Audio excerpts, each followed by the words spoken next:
आज की वीडियो में हम डिस्कस करेंगे स्वैप मेथड को या सरफेस सैम्पलिंग इसको कहते हैं। Active air sampling, passive air sampling या सटल प्लेट को की वीडियो आपने देखी होगी। अभी हम डिस्कस करेंगे स्वैप मेथड को या सरफेस सैम्पलिंग भी बोलते हैं। अब इसको सरफेस सैम्पलिंग इसलिए बोलते हैं कि इसमें हम कॉन्टैक्ट प्लेट भी यूज़ करते हैं जो कि सरफेस को सैम्पल करती है, तो उस वजह से इसको सरफेस सैम्पलिंग भी कहते हैं। या फिर आप स्वैब यूज़ करें तो स्वैब में भी इसको सरफेसेस को आप उसके अलावा मशीन पार्ट्स को, इक्विपमेंट्स को, पर्सनल की जो यूनिफॉर्म्स वगैरह हैं उनको भी आप इसी मेथड के थ्रू उनकी जो माइक्रोबियल लोड है उसको आप डिटेक्ट कर सकते हैं। तो इस सरफेस सैम्पलिंग के लिए दो टेक्निक की यूज़ होती है। एक तो कॉन्टैक्ट प्लेट होती है और दूसरी जो है वो स्वैब मेथड यूज़ होता है। अब आजकल क्योंकि कॉन्टैक्ट प्लेट का यूज़ जो है वो लिटरली कम ही है एज़ कम्पेयर टू स्वैब, तो हम स्वैब के ऊपर कॉन्सेंट्रेट करेंगे। लेकिन बहरहाल चूँकि कॉन्टैक्ट प्लेट की यूज़ होती है तो हम उसका थोड़ा सा डिस्क्राइब कर देते हैं। अब कॉन्टैक्ट प्लेट क्या होती है? 55 mm डाया की यूजुअली यूज़ हो रही होती है। उस प्लेट के अंदर सेटल प्लेट के कंपैरिजन में अगर कॉन्टैक्ट प्लेट को देखा जाए तो उसका जो मीडिया होता है वो थोड़ा सा उभरा सा होता है उसके अंदर, ताकि जब हम किसी सरफेस के साथ उसका कांटेक्ट करें तो media directly in contact with that surface आ जाए।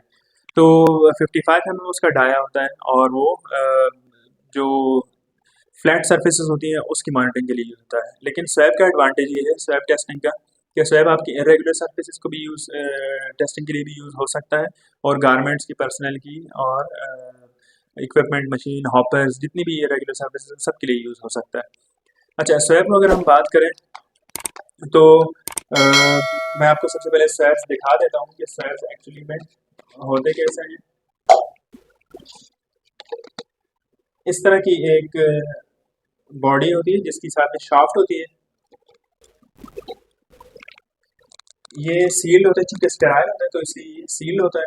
ये इसकी शाफ्ट होती है और ये आगे इसका जो स्वेलिंग जो सरफेस होती है वो होती है। इसके ऊपर कॉटनी टाइप जो है वो कॉटन इन्होंने आगे लगाया होता है। इसकी स्टिकिंग पावर जो है वो जब ये वेट हो जाता है तो ज़्यादा हो जाती है, तो आप इसको किसी भी सरफेस के ऊपर सैम्पलिंग के लिए यूज़ कर सकते हैं। फॉर एग्जांपल अगर मैंने एक ऑपरेटर की सरफेस की सैम्पलिंग करनी है यूनिफॉर्म की, गारमेंट की, तो इस तरह से हम इसको वेट करके एक किसी भी डिजायर्ड एरिया को स्वैप कर सकते हैं।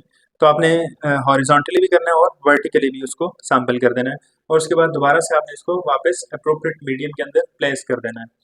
अब वो मीडिया क्या हो सकता है, ये देख सकते हैं कि हमने इसके अंदर मीडिया जो है वो डाला हुआ है।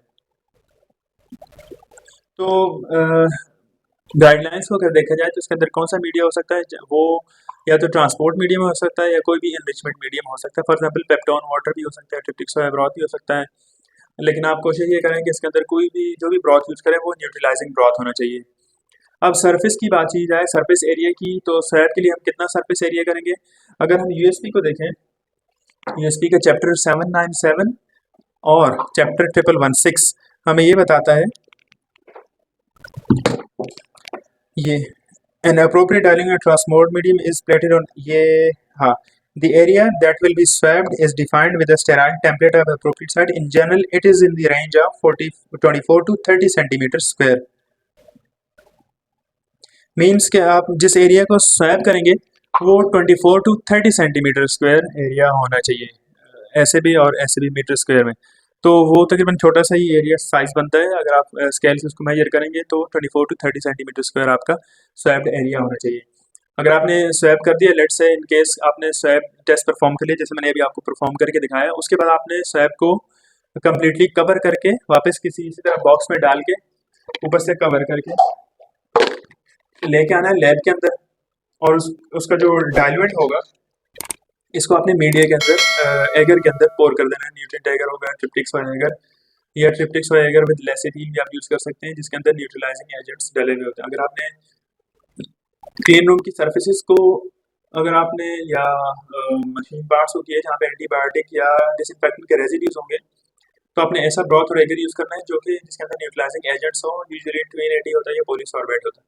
तो इस डाइल्यूएंट के अंदर जब आपने स्वैप को डाल दिया तो वापस आपने उसको जब प्लेट के अंदर पोर करेंगे तो इसको आपने ऐसे निकाल के यहाँ पे रख के इसको आपने स्क्वीज करना है स्वैप को, ताकि इसके साथ जितने भी ऑर्गेनिज्म है या कोई लिक्विड इसके साथ रहेंगे तो वो वापस नीचे चला जाए।